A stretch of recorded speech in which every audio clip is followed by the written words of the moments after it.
નમસ્કાર મિત્રો, એસ્ટ્રોલોજી સ્ટેશનના મારા આજના આ વિડીયોમાં હું એસ્ટ્રોલોજર મેહુલ પટેલ આપ સર્વનું ખૂબ ખૂબ હાર્દિક સ્વાગત કરું છું.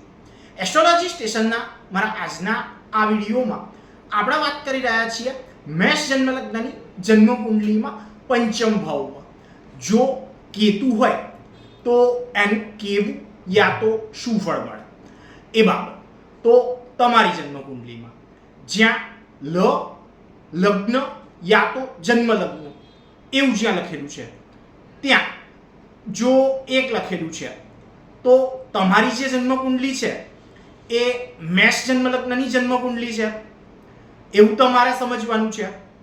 હવે તમારી આ એક અર્થાત મેષ જન્મ લગ્નની આ જન્મ કુંડલીમાં પાંચમા ભાવ યા તો પંચમ ભાવ અથવા ત્રિકોણ ભાવ એવું જેને કહીએ છીએ ત્યાં અર્થાત પ્રેમ, પ્રણય, આકર્ષણ, સાહસ, પરાક્રમ, વિદ્યા, સંતાન થવાની શક્યતા, સંતાનોની સંખ્યા, સંતાનની જાતિ અર્થાત પુત્ર સંતાન યા પુત્રી સંતાન એ પ્રાપ્ત થવા બાબત, સંતાન ના થવા સાથે સંબંધિત બાબત, સંતાન થવામાં આવતી અડચણ.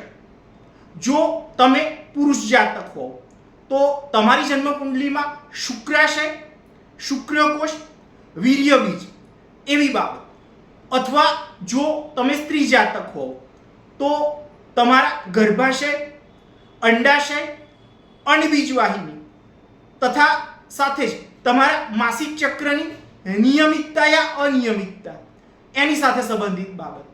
આવી બધી બાબતો જે છે એ જ્યાં જોવાય છે ત્યાં પોતાના શત્રુગ્રહ સૂર્યની રાશિ 5 અર્થાત સિંહ રાશિ એ જ્યાં આવે છે ત્યાં કેતુ નામનો ગ્રહ એ જો રહેલો છે તો આ બાબતને જો સારી રીતે સમજવી હોય તો આ બાબતને સારી રીતે સમજવા હેતુ આ ગ્રહ મૈત્રી ચક્ર જે છે એને જો જોઈએ તો એમાં આ કેતુ અને સૂર્ય એ એકબીજાના શત્રુ છે એવું દર્શાવે છે.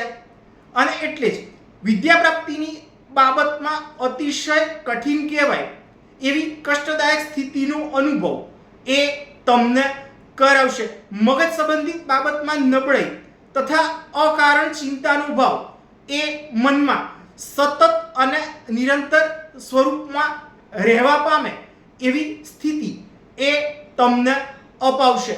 વિદ્યા પ્રાપ્તિ માટે અખૂટ મહેનત કરવા છતાં જાહેરમાં ઉણપ કે ત્રુટિનો ભાવ તમારામાં દર્શાવશે. કોઈ વાર સાવ ગાડા જેવું આચરણ એ જાહેરમાં તમારા દ્વારા જ કરાવશે.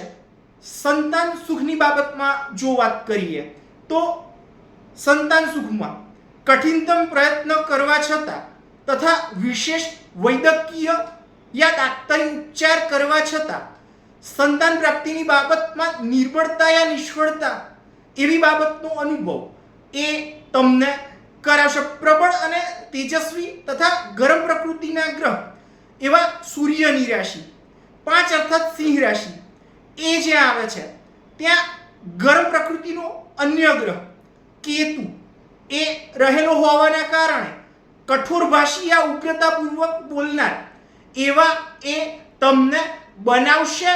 આવું ભૃગુ સંહિતા નામના એમના ગ્રંથમાં ભૃગુ ઋષિએ વર્ણન કરેલું છે. તો મિત્રો, આ તો હતો મારો આજનો આ વિડીયો તમને કેવો લાગ્યો એ મને અવશ્યથી જ લખી અને જણાવજો. તથા સાથે જ મારા આવા જ અન્ય માહિતીસભર વિડીયોને જોવા માટે મારી આ ચેનલને સબસ્ક્રાઇબ અવશ્યથી જ કરજો તથા વધુમાં વધુ સબસ્ક્રાઇબ પણ અવશ્યથી જ કરાવજો. નમસ્કાર.